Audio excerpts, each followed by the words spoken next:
Violence at a demonstration in Wisconsin's Capitol Tuesday night. Rioters toppling statues commemorating women's suffrage and beheading one that honored an abolitionist migrant who died fighting for the Union in an effort to end slavery. Plus, a 60-year-old progressive Democratic state senator was allegedly assaulted, left lying on the ground after doing this, daring to take a picture of the protesters. So what does the mob want? Where will this all end?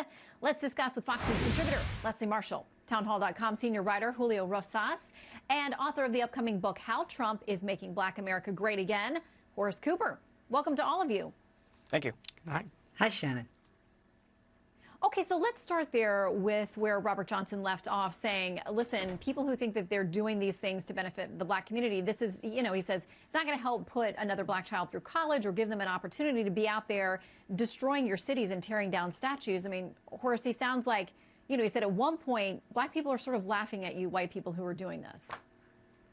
Well, you know, one of the problems here is that none of the conversation talks about what it is that's really, really critical, the genesis of much of the civil rights movement starting in the 1950s and 60s, and that was economic opportunity. What are we doing to make it better, easier, and more possible for black Americans like other Americans to succeed in this country?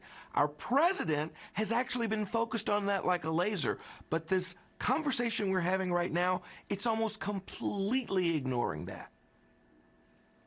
Okay, so let's talk about what happened in Wisconsin last night, because a lot of people say, protesters there are ignoring things like that one of the statues they beheaded and threw in the river was an abolitionist who fought for the Union. That's among the many things that happened last night. We also had this state senator who went out there, said he was working late at the Capitol, and just wanted to take a picture of the protest. He was kind of recording it for posterity. He's very progressive himself. He said to the Washington Post, I'm a gay progressive Democrat who has been working on these issues for decades. Here's some video of what he says happened last night.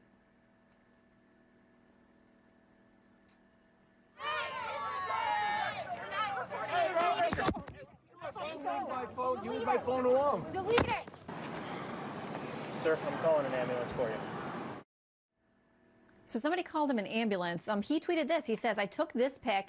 It got me assaulted and beat up, punched, kicked in the head, neck and ribs, maybe concussion, socked in left eye is a little blurry, sore neck and ribs. 8 to 10 people attacked me. Innocent people are going to get killed. The Capitol's locked, stuck in my office. Stop the violence now, please. Leslie, how does this end? Well, certainly not with violence, I would hope. The problem with any of these violent actions is it really spits in the face of the protesters and what the majority of peaceful protesters are asking for, which is not to have violence and to have less violence, specifically among African Americans by police, and to end systemic racism. Toppling statues of suffragettes, abolitionists, or even Ulysses Grant is not going to accomplish that. And by the way, you can request legally to have statues taken down. I think that's the better way. But violence, any way, shape, and form toward anyone is just completely wrong. And quite frankly, most liberals are pacifists, and this doesn't help. The Reverend Martin Luther King Jr., he wanted peace. Rosa Parks peacefully would not give up her seat. We need to learn that from history, and also from the majority of people out there who these headlines, the violent headlines, often silence, and that does not help the cause. Yeah, it takes away from the underlying protest. Okay, the Federalist writes this. Do you know who's to blame? It's not the hordes of progressives with ropes and chains. It's every conservative who thought those Jacobin lunatics would be appeased by just tearing down certain statues. It's a metaphor for the fecklessness of an American right too cowed to stand up for itself. Now, Julio, you have been out there. You've also fought for this country as a Marine, served there. But you've been to a number of these cities, including the last few nights that things have sparked here in D.C. What do you make of that argument that conservatives have to do more to stand up against these groups, or they can't sit around and talk about how wrong they are?